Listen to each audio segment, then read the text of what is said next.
Saya nih di Riau, Pak. Tahu persis kalau orang Riau itu jarang betul mau berobat di Jakarta.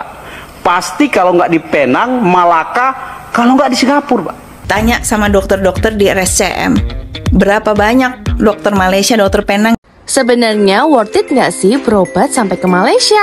Kenapa aku bilang berobat ke Malaka lebih gampang dibandingkan berobat di Indonesia? Orang Indonesia kayaknya hobi banget ya buat berobat ke luar negeri. Ternyata alasannya simpel, karena pelayanan kesehatan di luar negeri itu jauh lebih bagus dibandingkan dengan yang ada di Indonesia. Banyak orang daripada Indonesia berlomba-lomba untuk berobat ke hospital dekat Malaysia. Katanya obatnya lebih bagus berbanding daripada Indonesia. Assalamualaikum warahmatullahi wabarakatuh. Jumpa lagi para sahabat dan teman-teman dengan Farhan. Gimana kabar-kabarnya? Semoga kalian semua sehat-sehat sahaja. Yang baru bergabung di videonya Mas Farhan, jangan lupa bantu sokongannya dengan like, komen, share, dan subscribe-nya. Terima kasih banyak-banyak yang sudah bantu sokong di channel ini. Semoga kalian semua dimurahkan rezekinya, dipanjangkan umurnya, dijauhkan dari malak bahaya oleh Allah Subhanahu wa taala. Amin amin ya rabbal alamin. Oke para sahabat dan teman-teman, di video kali ini Mas Farhan akan nge-reaction sebuah video yang sudah di-tag di TikTok Mas Farhan tentang banyaknya orang daripada Indonesia lebih memilih untuk berobat ke Malaysia berbanding berobat di Indonesia. Kok bisa? Alasannya hanya tentang fasilitas para sahabat. Fasilitasnya juga yang nyaman dan juga biayanya juga murah dan obatnya juga yang bagus para sahabat. Bahkan kalau ada netizen yang mengatakan kalau diproses di Indonesia pengobatan sekitar 1 bulan, kalau berobat ke Malaysia sekitar 3 hari sahaja sudah boleh sembuh para sahabat. Magic banget ya para sahabat. Kok sampai secanggih itu ya? Memang tidak diragukan kan di luar negeri gitu kan. Jadi kalau dekat Indonesia selain ribet dan juga pelayanannya yang kurang bagus para sahabat, ada juga yang mengatakan menggunakan BPJS, menggunakan layanan BPJS dan yang menggunakan subsidi dari pemerintah. Tapi mau dilayanin itu para sahabat lama banget dan juga lelet macam itu. Banyak orang yang mengeluh tentang BPJS ini, tentang kalau tidak menggunakan BPJS biayanya sangat mahal. Kalau menggunakan BPJS dan juga menghambat waktu, memakan waktu masa yang lama, harus bolak-balik ke sana ke sini. Itu harus menggunakan dokumen-dokumen yang lengkap banget para sahabat. Jadi kalau hanya untuk sama-sama memakai duit ya, makanya orang daripada Indonesia itu lebih memilih berobat ke Malaysia ataupun ke Singapura para sahabat. Dan para sahabat penasaran seperti apa video tentang review orang Indonesia yang berobat ke Malaysia? Kita simak sama-sama videonya. Apa-apa benda boleh komen dekat bawah, asal jangan bergaduh. Langsung ke videonya, let's go. Saya nih di Riau, Pak. Tahu persis kalau orang Riau itu jarang betul mau berobat di Jakarta. Pasti kalau nggak di Penang, Malaka, kalau nggak di Singapura, Pak. Hanya itu pilihannya. Karena apa? Karena biaya berobat ke Jakarta itu jauh lebih mahal. Tiket pesawat tuh 2 juta. Kalau ke Malaka, Pak, 500.000, 300.000 pun dapat. Rumah sakitnya pun murah. Nah, obatnya juga murah di sana. Apa sistem pengecekannya, Pak? Begitu kita cek, semua sudah keluar dalam 1 hari, 2 hari paling lama kita menunggu sudah dapat diagnosanya, itu udah dapat. Oh, kamu sakit ini tindakannya ke dokter ini. Nah, begitu. Nah, bagaimana sistem pelayanan kesehatan di kita ini yang masih kurangnya dari sisi mana? Dalam kesehatan bukan hanya kita bicara soal kuratif, tetapi kan promotif, preventif itu menjadi penting oleh kita bicarakan supaya memang kuratif itu adalah pilihan terakhir. Saya mengalami benar, begitu orang sudah sakit, Pak, semua hartanya, semua yang dia milikinya pasti dijualnya, Pak. Bagaimana dia bisa sehat kembali? Nah, itu sudah naluri kita masing-masing, Pak. Artinya bahwa begitu pentingnya soal kesehatan ini dalam hidup kita. Nah, maka itu konsen kita dalam hal ini menjadi juga penting, sehingga memang menjadi hal-hal yang perlu kita perbaiki. Nah, saya lihat sistem pembiayaan kesehatan ini juga penting, Pak, kita bicarakan. Salah satu, Pak, selama ini kita bicara soal sakitnya itu sakit biologis, Pak. Sakit kejiwaan ini pernah nggak diperhatikan oleh pembiayaan sistem kesehatan? Ini juga penting, Pak, karena ini apalagi dengan kompleksitas yang hari ini sangat kompleks kehidupannya, itu banyak orang gila, gangguan jiwa, itu Pak lebih sakit dari sakit fisik sebenarnya. Nah, ya sakitnya di sini, Pak. Nah, itu ada nggak kita bicarakan, ya, modelnya, bagaimana pembiayaannya, bagaimana penanggulangan, itu penting menurut kita bahwa menjadi diskusi kita dalam hal ini. Menurut saya yang mana sisi kurang dari sistem perbaikan, karena baik bicara soal teknologi, Pak, ya, maupun soal pelaku bisnis kesehatan, baik itu dari sisi pengobatan, sistem-sistem obat yang beredar di tengah masyarakat. Karena menurut saya juga penting, seperti PB POM. Orang Indonesia kayaknya hobi banget ya buat berobat ke luar negeri. Ternyata alasannya simpel, karena pelayanan kesehatan di luar negeri itu jauh lebih bagus dibandingkan dengan yang ada di Indonesia. Dan yang kedua, herannya udah lebih bagus, kadang-kadang malah lebih murah dibandingkan di Indonesia.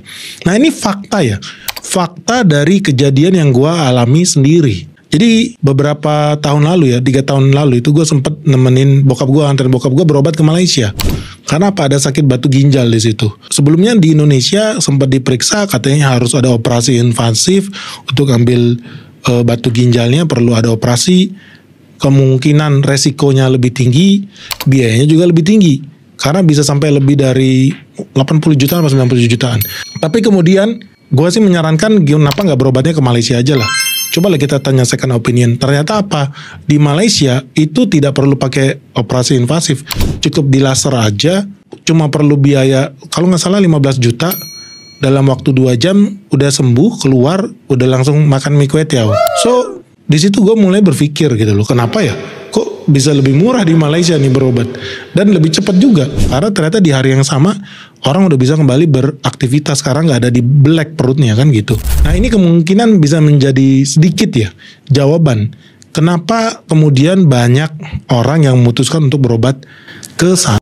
Sebenarnya worth it nggak sih berobat sampai ke Malaysia? Oke, let's talk about this. Hari ini Cici Fania terbang ke Malaysia buat konsultasi langsung nih dengan dokter-dokter di sini. Nah, ini aku dapat free fasilitas penjemputan di bandara karena sebelumnya aku udah reservasi di KPC Tawakal KL. Yang aku suka ya, servisnya di sini itu benar-benar all out gitu loh guys. Nih, aku kasih lihat kalian untuk roomnya itu bagus dan bersih banget loh. Di KPC Tawakal KL ini, selain ortopediknya yang juara, alat-alat untuk screening cancernya itu udah up to date banget guys. Bahkan mereka itu upgrade 3 bulan sekali loh. Definisi berobat sambil healing, ini view-nya langsung ke LCC Tower. Lanjut ada KPC Ampang Putri. Nah, di sini alat-alatnya juga nggak kalah canggih nih. Dokter-dokternya juga udah berpengalaman dan profesional. Nah, contohnya alat ini mereka buat custom penyangganya. Misalkan nih ya, bagian kepala mereka buat khusus agar hasilnya lebih maksimal. Untuk kamar mereka juga ada beberapa tipe, tapi ini aku suka banget, view-nya juga cantik. Sempat juga kemarin konsultasi bareng dokter Johan. Beliau ini spesial di dokter jantung anak loh. Menurutku ya, dengan servis dan peralatan yang super canggih ini, harganya benar-benar ramah di kantong. Jadi nggak heran kan kenapa orang Indonesia banyak berobat ke Malaysia, karena berobat di sini beneran worth it. Berobat ke luar negeri tidak serumit yang dipikirin loh. aku punya tips dan trik buat kalian yang mau juga berobat ke luar negeri. Halo guys, aku mau bagi nih pengalaman berobat ke Mahkota Medical Center di Malacca, Malaysia. Jadi sebelumnya perkenalan dulu ya, aku terkena diagnosa kanker ovarium stadium 1 dan udah menjalani operasi pengangkatan ovarium sebelah kiri. Kenapa aku bilang berobat ke Malacca lebih gampang dibandingkan berobat di Indonesia? Sama tentu ya, karena teknologi yang mereka milikin itu lebih canggih dari yang kita punya di Indonesia. Terus pelayanan di sini juga sangat cepat, jadi kalian nggak perlu nunggu waktu lama untuk proses berobat di sini. Sejujurnya dokter dan suster di sini juga ramah-ramah banget. Berikut beberapa tips biar kalian gampang bisa berobat ke sini. Nah, pertama sebelum berangkat kalian harus observasi dulu dokter apa yang mau kalian ambil untuk konsultasi. Dan jangan ragu ya guys, semua dokter di sini udah bisa berbahasa Indonesia yang bisa kita pahamin dengan baik. Untuk tanya-tanya, kalian akan aku kasih nomor di bawah ini. Lebih ke konsultan online-nya ya guys. Jadi kalian bisa tanya apapun sebelum keberangkatan. Boleh biayanya, dokternya, lama penginapannya. Pokoknya boleh tanya apa aja dan ini free. Jadi kalau bener-bener udah dapat jadwal konsultasi sama dokter, baru deh kalian ambil jadwal untuk keberangkat pesawatnya. Tapi sarannya ya guys, jangan mepet. Usahain H-1 sebelum konsultasi kalian udah ada di Malacca. Karena guys, perjalanan dari Bandara KL ke Malacca itu memakan waktu 3 jam. Jadi biar nggak kecapean kali, kalian bisa istirahat dulu seharian, besok paginya baru langsung konsultasi atau berobat sama dokternya. Nah, tipsnya lagi, biar dapat transportasi yang murah, kalian dari Bandara KL ke Malacca naiknya bus ya, bukan naik Grab. Untuk penginapan, kalian bebas milih penginapan dimulai dari sebelum keberangkatan atau langsung di sana. Terus tips yang paling penting banget ini, kalian harus menyediakan uang cash berbentuk ringgit. Jadi usahain ya guys, sebelum berangkat kalian bawanya uang cash. Karena memang ada beberapa ATM di sana yang nggak support sama ATM diri Indonesia. Jadi kalau bisa kalian pakai uang cash nanti lebih gampang lagi ya untuk proses apapun yang mau dijalani di sana. Ada yang mau aku spill nggak biaya untuk kemo dan operasi pengangkatan ovariumnya? Kalau iya, komen di bawah. Hospital Kuala Lumpur HKL menerima pengiktirafan sebagai salah sebuah hospital terbaik dunia 2025 oleh Newsweek dan Statista. HKL memperoleh skor 84.97% sekaligus meletakkan fasiliti kesihatan itu berada kedudukan keempat dalam kalangan 49 hospital terbaik dunia di Malaysia. Meskipun berada di tempat keempat, namun HKL merupakan hospital kerajaan yang menduduki tangga pertama dalam senarai tersebut dan disusuli Pusat Perubatan Universiti Malaysia, Hospital Umum Sarawak dan Hospital Putrajaya. Senarai itu dikeluarkan oleh Newsweek, merupakan majalah berita mingguan berpengaruh yang berpusat di New York City, Amerika Syarikat. Manakala Statista, sebuah syarikat teknologi maklumat dari Jerman yang menyediakan platform statistik dalam talian. Pengiktirafan berprestij ini adalah hasil daripada penilaian bebas dan telus berdasarkan parameter utama berikut: cadangan dan penilaian daripada rakan-rakan profesional perubatan, metrik kualiti hospital dan pengalaman pesakit. HKL, dahulunya dikenali sebagai Hospital Besar Kuala Lumpur, telah ditubuhkan pada tahun 1870 dan kini telah berusia lebih 150 tahun. Nah, itu dia para sahabat dan teman-teman, video yang sudah kita simak bahwasanya ada akak-akak yang berobat ke Malaysia, bahkan ketika mereka menggunakan semacam menggunakan application dan register untuk berobat ke Malaysia di hospital dekat Malaysia para sahabat, mereka sampai di bandara katanya dijemput pakai kereta yang mewah para sahabat. Itu layaknya layaknya sultan lah menurut Mas Farhan. Kan pakai duit juga, dekat Indonesia pun pakai duit. Malah ada DPR yang mengajukan di sebuah platform di situ, berbanding berobat ke Jakarta, lebih baik kami untuk berobat ke Malaysia, dan harganya juga murah, lebih murah, dan berobatnya juga lebih murah, dan juga kualitas obatnya berkualiti lebih bagus berbanding Indonesia, macam itu para sahabat. Tapi yang di sini timbul pertanyaan ya, kok gak mau belajar tentang apa yang sudah maju dekat negara jiran kok mau berada di tahap bawah terus para sahabat? Itu pertanyaannya. Seharusnya kan berkaca-kaca macam itu. Jangan malulah untuk berkaca-kaca kepada diri sendirilah macam itu, tentang apa, tentang hospital, tentang rumah sakit. Kalau dekat Indonesia kan dipanggilnya rumah sakit para sahabat. Kalau dekat Malaysia kan kita panggilnya kan hospital menggunakan bahasa Inggris macam itu. Kalau dekat kita, dekat rumah kita itu panggilnya rumah sakit ataupun apa ya, puskesmas macam itu para sahabat. Itu yang puskesmas itu yang swasta macam itu. Karena apa para sahabat? Mas Farhan ada suatu cerita dekat jiran Mas Farhan ada suatu uncle yang mengidap paru-paru. Mereka itu batuk-batuk, tapi dengan kendala duit tak ada, dia tak punya duit lah untuk berobat ke sana, ke hospital macam itu. Makanya harus menggunakan layanan BPJS, layanan apa, subsidi dari pemerintah. Tapi syarat-syaratnya para sahabat itu banyak banget para sahabat. Bahkan dari anak mereka itu, dari keluarga mereka itu sampai tak mau menggunakan BPJS, layanan BPJS ini, mereka sanggup jual tanah.